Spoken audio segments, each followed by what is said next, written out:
इन दिनों horror comedy बनने की भेड़चाल है। मुंजे और स्त्री के बाद हर कोई बस हॉरर कॉमेडी से पैसे कमाना चाह रहा है, लेकिन ये फिल्म उस भेड़चाल का हिस्सा नहीं है। ये एक हॉरर फिल्म है। इसमें कॉमेडी नहीं है, हॉरर है, थ्रिल है, शानदार परफॉर्मेंस है और बढ़िया कहानी है। इस फिल्म का पहला पार्ट छोरी कामयाब रहा था, और जब पहला पार्ट कामयाब रहा तो दूसरा कैसे ना आता भला। तो आइए छोरी 2 मूवी का एक्सप्लेनेशन स्टार्ट करते हैं। और अगर वीडियो अच्छा लगे तो वीडियो को लाइक करके चैनल को सब्सक्राइब जरूर कीजिएगा, ताकि आपको इसी तरह के लेटेस्ट और फ्रेश कंटेंट मिलते रहे। तो फिल्म की शुरुआत होती है छोरी 1 के उस गाँव से जहाँ पर की इस फिल्म की कहानी सेट की गई थी। तो यहाँ पर हम एक छोटी सी लड़की को देखते हैं जो की रात के अंधेरे में अपनी माँ को इधर उधर ढूंढ रही थी। तभी अचानक से जब वो एक कुएं के पास जाती है तो कुछ काली शक्तियां उसे कुएं के अंदर घसीटते हुए ले जाती है, और ये सीन यहीं पर कट होता है। जिसके बाद हम देखते हैं साक्षी को, जो कि उस रहस्यमय गांव को छोड़कर अब दूसरे शहर में शिफ्ट हो गई थी, जहां वो अपनी बेटी ईशानी के साथ समर के किराए के घर में रहती है। लेकिन समर उससे किराया नहीं लेता है, और इसी शहर में अब साक्षी जो है वो टीचर भी बन चुकी है, लेकिन वो अपनी बेटी ईशानी को नहीं पढ़ा पा रही है। साक्षी प्रिंसिपल से रिक्वेस्ट करती है कि वो उसकी बेटी को घर से ही पढ़ा सके, लेकिन प्रिंसिपल सर इसके लिए साफ मना कर देते हैं कि अगर ऐसा हुआ तो सारे पेरेंट्स ऐसा ही करने लगेंगे। अब बात कुछ ऐसी है कि ईशानी को कुछ प्रॉब्लम्स है, इसी वजह से वो स्कूल नहीं जा सकती है। और जब साक्षी स्कूल में पढ़ाने के लिए चली जाती है तब रानी नाम की केयर टेकर ईशानी का ख्याल रखती है। और साक्षी की बेटी ईशानी को प्रॉब्लम दरअसल में ये है कि वो धूप सहन नहीं कर सकती है। जैसे ही वो सूरज की रोशनी में आती है तो उसे जलन सी होने लगती है। इसी वजह से ईशानी जो है वो स्कूल नहीं जा सकती है, और साक्षी इसी बारे में प्रिंसिपल से बात कर रही थी। लेकिन प्रिंसिपल सर तो बिल्कुल भी नहीं मानते हैं और कहते हैं कि तुम्हें तो अपनी बेटी को स्कूल लाना ही पड़ेगा। यहाँ साक्षी को अपनी बेटी के साथ उस रहस्यमय गांव को छोड़े 7 साल हो गए थे, और अब ईशानी भी 7 साल की हो चुकी थी। वो उसका बहुत ख्याल रखती है, और अब वो डिसाइड करती है कि वो अपनी बेटी ईशानी को स्कूल जरूर लेकर जाएगी। इसलिए वो ईशानी को कपड़ों से पूरी तरह से ढक देते हैं ताकि सूरज की किरणें उसके ऊपर ना पड़े। इस तरह से वो उसे स्कूल ले जाती है और उसकी पढ़ाई करवाती है। तो वही ईशानी भी बहुत होशियार है। वो अपनी माँ से उल्टे सीधे सवाल पूछती ही रहती है, और अक्सर उनके घर पर समर भी आया करता है, जो कि एक पुलिस वाला है, और ईशानी उन्हें भी बहुत अच्छे से जानती है। उनके बीच में भी एक खास संबंध है। अब रात को साक्षी ईशानी को कहानी सुनाकर सुला देती है, और फिर बाद में वो समर से मिलने के लिए जाती है। ये लोग जितनी भी बार मिलते, साक्षी हमेशा समर को थैंक यू बोलती, क्योंकि समर ने उनकी बहुत मदद की है। वो उसके किराए के घर में तो रहते हैं, लेकिन आज तक उसने 7 सालों में किराया तक नहीं लिया है। समर का कहना यह है कि वो मेरी माँ का घर है, और मेरी माँ अगर होती तो वो तुमसे किराया नहीं लेती। जिसके बाद छोरी 1 के फ्लैशबैक के सीन दिखाए जाते हैं, जहाँ पर कि समर और साक्षी आपस में ही बात कर रहे थे कि वो एक ऐसा रहस्यमय गांव था जहां पर लड़कियों के पैदा होते से ही उन्हें मार दिया जाता था। ऐसा वहां सालों से चलता आ रहा था, लेकिन इस बार साक्षी ने ऐसा कुछ भी नहीं होने दिया, क्योंकि इस बार साक्षी के सास ससुर मारे गए और राजवीर भी मारा गया। इन सब में समर ने यहाँ पर साक्षी की बहुत मदद की थी। हालांकि उन सभी की लाश नहीं मिल पाई थी। बाद में जब साक्षी को पेट में दर्द होने लगता है तो वो लोग उसे हॉस्पिटल लेकर गए, और जब वो उसे हॉस्पिटल लेकर गए तो वहां उसने एक लड़की को जन्म दिया। लेकिन जब सूरज की किरणें उस लड़की के ऊपर पड़ी तो वो जलने लगी, और यही लड़की दरअसल में ईशानी होती है। और फिर तब से ही समर साक्षी और ईशानी के साथ रहने लगा है, और उनकी हमेशा मदद भी करता रहता है। एक तरफ तो ये दोनों आपस में बात कर रहे थे, दूसरी तरफ हम देखते हैं कि ईशानी घर पर अकेली होती है, क्योंकि केयर टेकर रानी बाहर आराम कर रही थी। जब वो घर में अकेली होती है तो उसे कुछ काली शक्तियों का साया दिखाई पड़ता है। जब वो उनके पास गई तो उन काली शक्तियों ने यहाँ ईशानी को बस में कर लिया था, जिसके बाद वो उसे अपने साथ ले जाने लगे। और जब रानी ने देखा कि कोई ईशानी को चुपचाप से साथ में लेकर जा रहा है तब वो उसका पीछा करती है। लेकिन जब वो लोग बाहर निकले तो यहाँ पर कुछ लोग रानी और ईशानी को किडनैप कर अपने साथ ले जाते हैं। जब साक्षी अपने घर पहुंची तो उसने देखा कि घर में कोई भी नहीं है, और दरवाजे भी पूरी तरह से खुले हुए थे, जो देखकर साक्षी पूरी तरह से डर जाती है, और वो तुरंत ही यहाँ पर समर को बुलाती है। समर अपनी 1-2 टीम को इधर उधर भेज देता है ईशानी को ढूंढने के लिए, लेकिन साक्षी बहुत ज्यादा डर जाती है कि आखिरकार उसकी बेटी नहीं मिली तो बहुत बड़ी प्रॉब्लम खड़ी हो सकती है, क्योंकि सुबह होते ही वो सूरज की रोशनी में आ जाएगी तो वो मारी भी जा सकती है। तभी समर का उसके पास कॉल आता है और उसे बताया जाता है कि सीसीटीवी फुटेज में हमने ईशानी को देखा और मालूम चलता है कि ईशानी और रानी को प्रधान के लोगों ने अपने साथ ले गए हैं और ये वही गांव है जहां पर की चोरी फिल्म खत्म हुई थी और यहीं पर बहुत सारे गन्ने लगे हुए थे और यहीं पर बहुत सारे रास्ते भी थे। इन्हीं रास्तों में से एक आदमी आता है और वो साक्षी को बेहोश करके अपने साथ ले जाता है। यहाँ पर कुछ छोटे छोटे बच्चे भी आए थे जो कि समर और बहुत सारे पुलिस वालों के ऊपर पथराव करके यहाँ से भाग जाते हैं। जिसके बाद हम देखते हैं कि साक्षी को जब होश आता है तो वो अपने आप को एक बहुत ही अजीब सी जगह पर देखती है। जब साक्षी की आंखें खुली तो उसने देखा कि राजीव उसके सामने खड़ा हुआ है। तब जाकर मालूम चला कि राजीव मारा नहीं गया था बल्कि वो थोड़ा बहुत इंजर्ड हो गया था। राजवीर के सामने ही सरपंच खड़ा हुआ था। वो कह रहा था कि इस लड़की को अगर प्रधान ने एक्सेप्ट कर लिया तो हमारे गांव की हरियाली वापस आ जाएगी। 3 दिन बाद प्रधान के सामने उस छोटी सी लड़की को समर्पण करना होगा।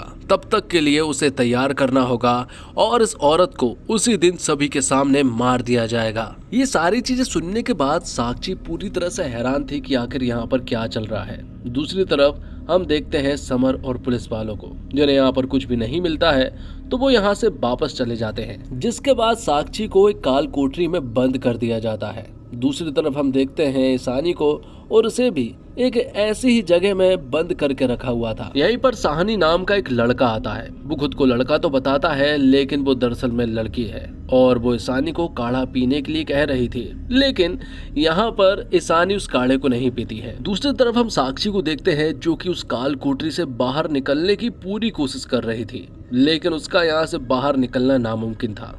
थोड़ी देर के बाद ही यहाँ पर दासी माँ आती है। मालूम चलता है कि दासी माँ दरअसल में प्रधान की पत्नी है और अब वो प्रधान के लिए अगली दासी को तैयार कर रही है और वो लड़की कोई और नहीं बल्कि ईशानी है, जिसे दासी माँ औरत बनाने में लगी हुई है। अब आगे हम देखते हैं राजवीर को जो कि सरपंच से कह रहा था कि उसे कुनबे में शामिल कर लिया जाए, लेकिन सरपंच कहता है 3 दिनों बाद अगर प्रधान ने उस लड़की का समर्पण स्वीकार कर लिया तब तू अपनी पत्नी का सभी के सामने गला काट देना, तब पंचायत तुझे कुनबे में वापस ले लेगी।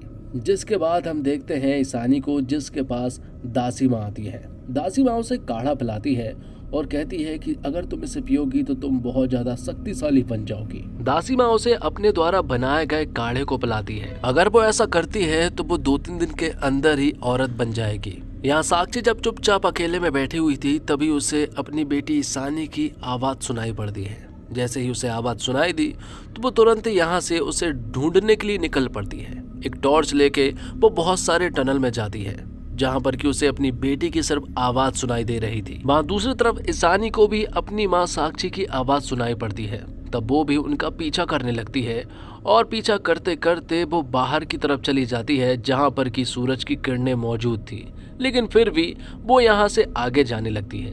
जब वो आगे पहुंची तो वो अचानक से जलने लगती है और उसके चेहरे और पूरे शरीर पर जलन महसूस होने लगती है। ये सारी चीजें दूर से ही दासी माँ ने देख ली थी अपनी शक्तियों के द्वारा। तब वो तुरंत ही ईशानी के पास पहुंची और उसे उस जगह से वापस लेकर आती है। उसने देखा कि ईशानी बहुत सारी जगह पर जली हुई है। तब वो उसके पूरे शरीर पर लेप लगाती है और वो कुछ ही समय में ठीक भी हो जाती है। जब वो उसे ठीक करने में लगी हुई थी कि तभी यहाँ पर सरपंच साहब आ जाते हैं। वो कहते हैं कि ये तेरी जिम्मेदारी है, तू इसे जल्दी ठीक करेगी।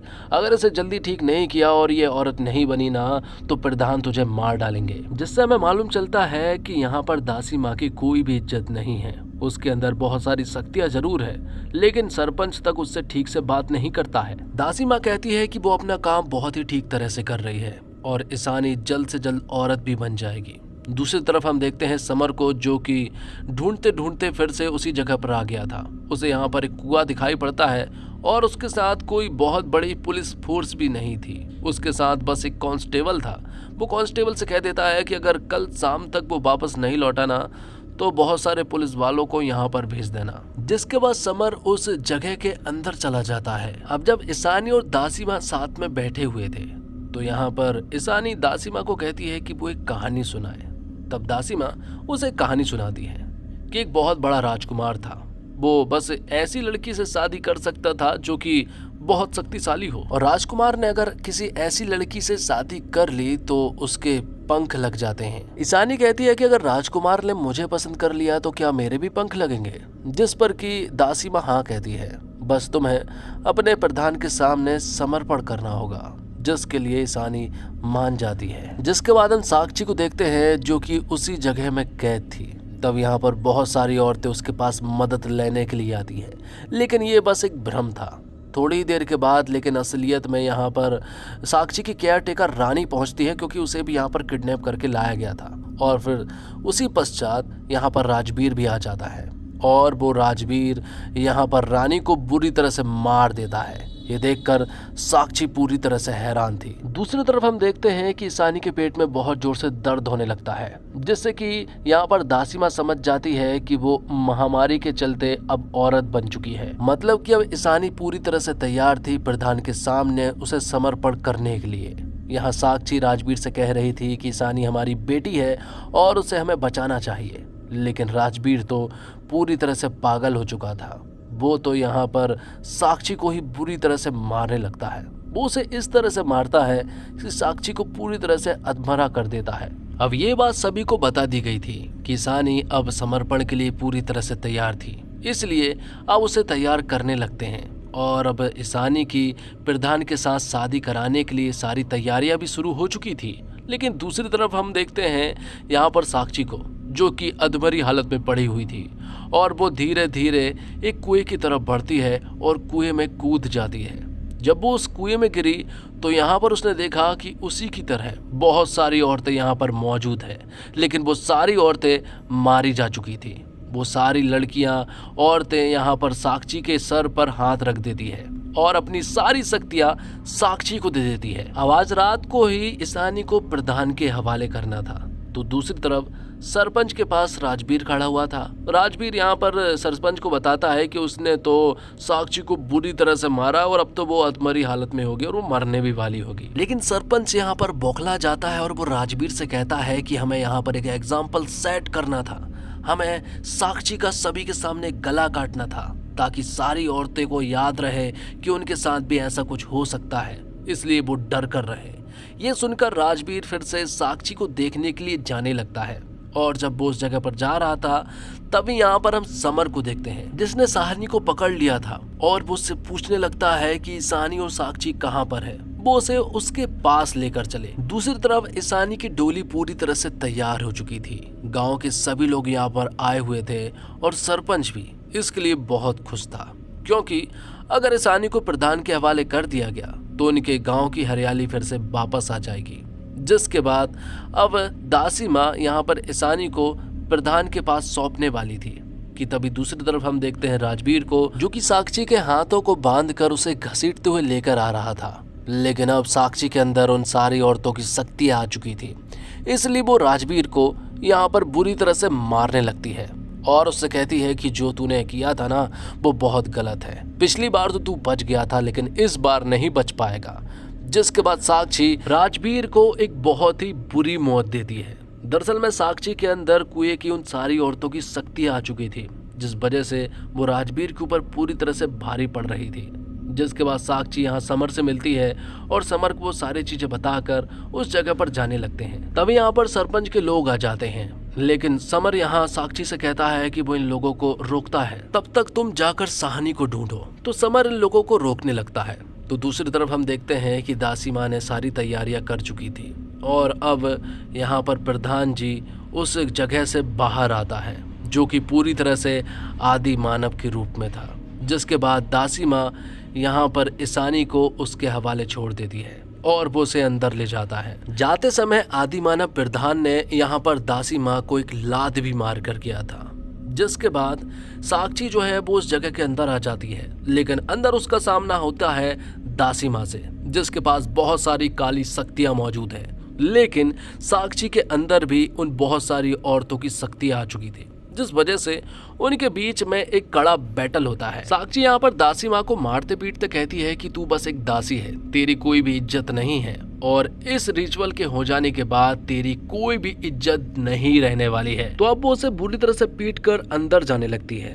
अंदर जब वो घुसी तो उसने देखा कि अंदर कोई भी मौजूद नहीं है और ईशानी को भी एक बक्से में बंद कर दिया गया था। वो उसे बाहर निकालती है और फिर उस आदि मानव प्रधान से सामना करती है, जो कि बहुत ही ज्यादा खूंखार था और उसके पास भी बहुत सारी काली शक्तियां थी। और वो अपनी शक्तियों के द्वारा अब उसका समर्पण स्वीकार करने लगता है कि तभी यहाँ पर एक काली शक्ति और आ जाती है, और वो काली शक्ति किसी और की नहीं बल्कि दासी माँ की होती है।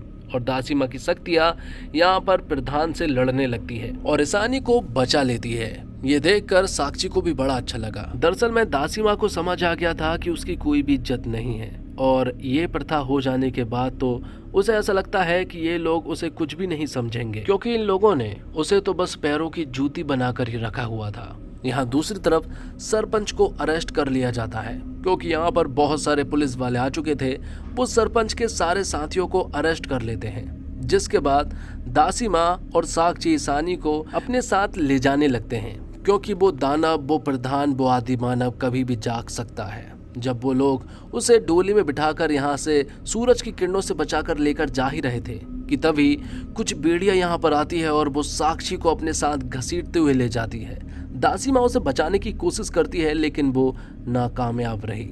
वो यहाँ कुएं में झांक कर देखती है तो यहाँ साक्षी उससे कहती है कि इस दानव को मारना ही होगा, क्योंकि अगर इसे मारा नहीं गया तो ये फिर से वापस आएगा। वो जगह भी पूरी तरह से नष्ट हो रही थी। इसके बावजूद यहाँ पर साक्षी उस आदि मानव प्रधान से लड़ने लगती है, और जरूर उसने उसे मार दिया होगा, क्योंकि उसके अंदर उन सारी औरतों की शक्ति आ चुकी थी।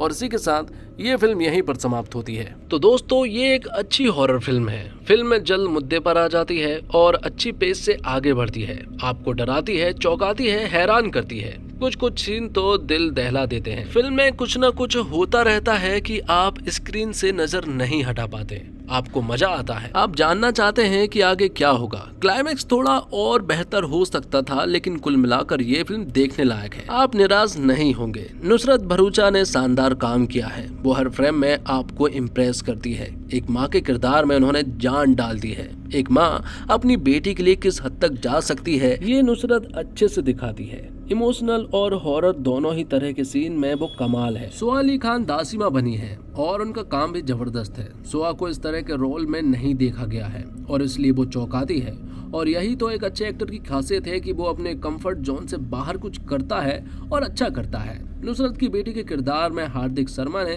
काफी अच्छा काम किया है। ये चाइल्ड एक्ट्रेस आपको काफी इम्प्रेस करती है। कश्मीर महाजानी का काम अच्छा है। डायरेक्शन और राइटिंग की बात करें तो विशाल फुरिया और अजीत जगताप ने कहानी लिखी है, और विशाल फुरिया ने फिल्म का डायरेक्शन भी किया है। इन दोनों ने अच्छा काम किया, अच्छा मैसेज देने की कोशिश भी की है। फिल्म पर इनकी पकड़ नजर आती है, बस क्लाइमेक्स थोड़ा और बेहतर किया जा सकता था तो और मजा आ जाता।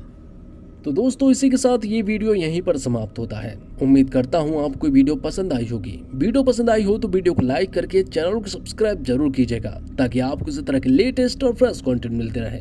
मिलते हैं एक और कमाल की वीडियो में, तब तक के लिए आप हमारे चैनल के साथ बने रहिए। धन्यवाद। जय हिंद, जय भारत, जय श्री राम।